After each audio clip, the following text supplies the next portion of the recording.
Hi everyone, welcome back to my channel. Today I'm going to be giving you guys a spoiler-free review of Black Phone 2.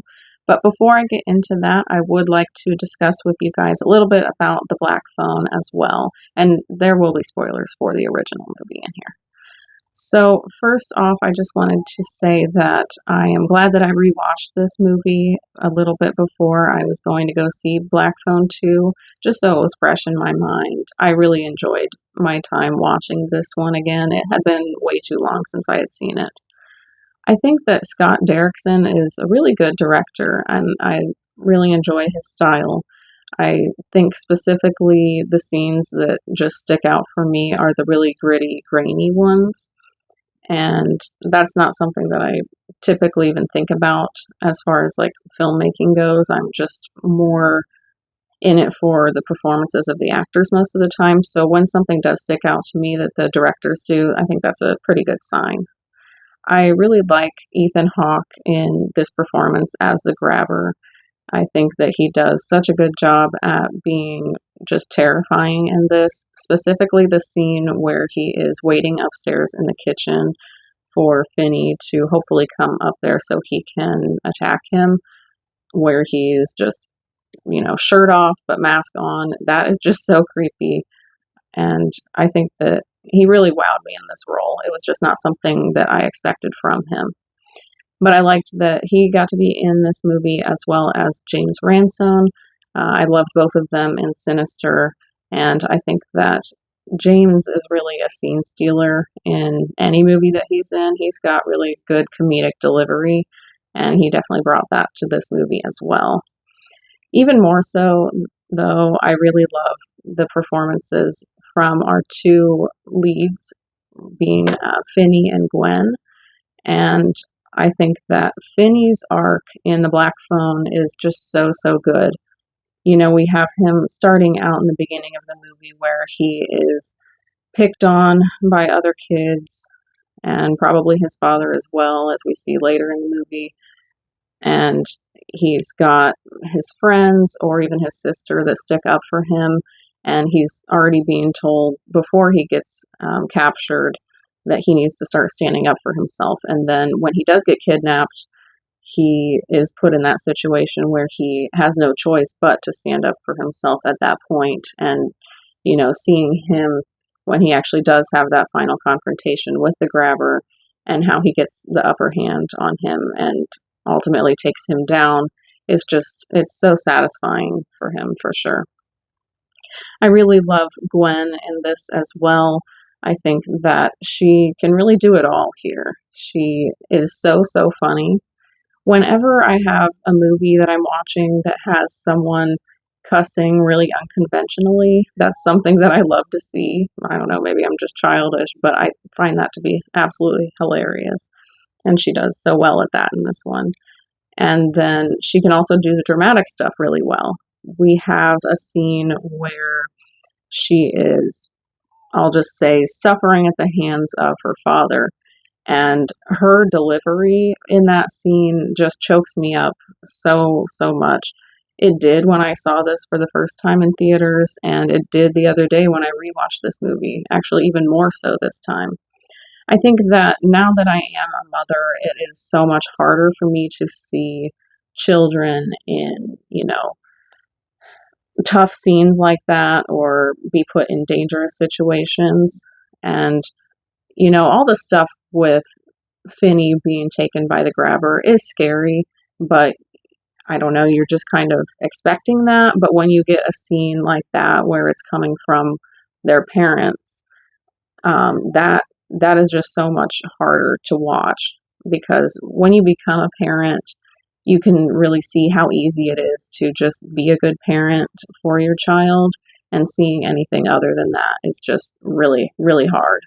So it definitely got me choked up when I watched that again the other day. And I think my favorite thing about The Black Phone really is the climax of it, because we have Finney throughout the time that he is in the basement of the grabber. He is getting to speak to all the missing children, And each one of them is giving him a little nugget of information that he can use in order to hopefully get the upper hand on him later on in the course of the film. And I think that the biggest one out of that would be when he gets to talk to his friend Robin, who tells him to put dirt in the phone to use as a weapon. And then he's also teaching him the stance that he needs to use in order to actually take the grabber down. And then he finally gets the chance to confront him and does get the upper hand and does take him down. It's just such a triumphant moment. And it's just one of the best climaxes to a movie that I can think of in recent years for sure.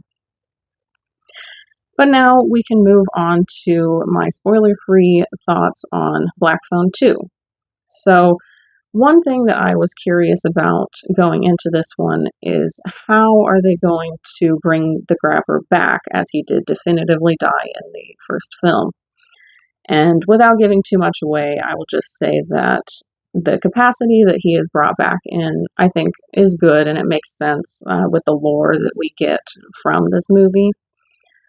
I think that I was happy to see him come back anyway, just because Ethan Hawke does do such a good job in this performance, and he is equally creepy in this one, and he actually looks pretty gruesome in some different scenes of this. I was kind of surprised by the level of gore that we got in this one. We got a small amount of that in the Black Phone, but I definitely think that there was more of it to this one. It wasn't anything insanely bad or anything like that. I think that most horror fans are used to way, way worse, but it did just kind of catch me off guard. I thought it was a little more than that first one for sure. I think that both of the kids did really good in this one, Finn and Gwen. Finn, I really liked where his character was at. It was very believable after everything that he had gone through in that first movie. And then as far as Gwen goes, I really liked getting to see more of her because she was such an interesting character in the first movie. So getting more of her was definitely preferable. And I think that both of them got their opportunities to shine in this movie, and they both had some dramatic scenes in there as well that they did a pretty good job with. I also really liked a lot of the new characters that were added in. They, I think, all did really good jobs in what they had to do. Some of them were Mondo, I believe it was Ernesto, Mustang, and Hope. I thought that they were all really interesting characters, and I liked what all they got to do. I think that this one had a really good story, and it was very mysterious, and you got kind of a little bit of an aspect of that in the first one, but it was just more realized in this one, I think. And it does lean into the supernatural as well, and that's pretty common since we had that in that first one as well, so I wasn't really surprised to see more of that here. I think that one thing that wasn't quite as good in this one would be the climax. I could see people potentially having more issues with that than I do. I didn't think it was too bad, but there were some things that were a little bit unbelievable, especially in the climax of this movie. But the only other thing that I actually had an issue with as far as this movie goes was actually one of the things that I liked about the original, and that was the gritty, grainy scenes that I mentioned. We do get way more of that in here, and they go on for a lot longer. And to be honest, it did make me just feel a little bit nauseated. It's nowhere near the level of, shaky cam that we would get in like a found footage movie or anything like that, but it did make me just feel a little bit sick. And that was even with me in the very back row in my cinema, because my mom and I got our pick of the entire place. It was just us in there, which is always a fun experience. I like that. But it did make me just a little bit nauseated from those scenes, just being a little bit shakier and, just not as clear looking. But overall, I really did love this movie, and I would recommend going to see it in theaters if you can. Just like I said, if you are someone who does get a little bit motion sick, you might want to think about that before you choose what seat you're going to be in. And yeah, I think that it's definitely still worth your time, even being not quite as good as the original. I still had a lot of fun with it.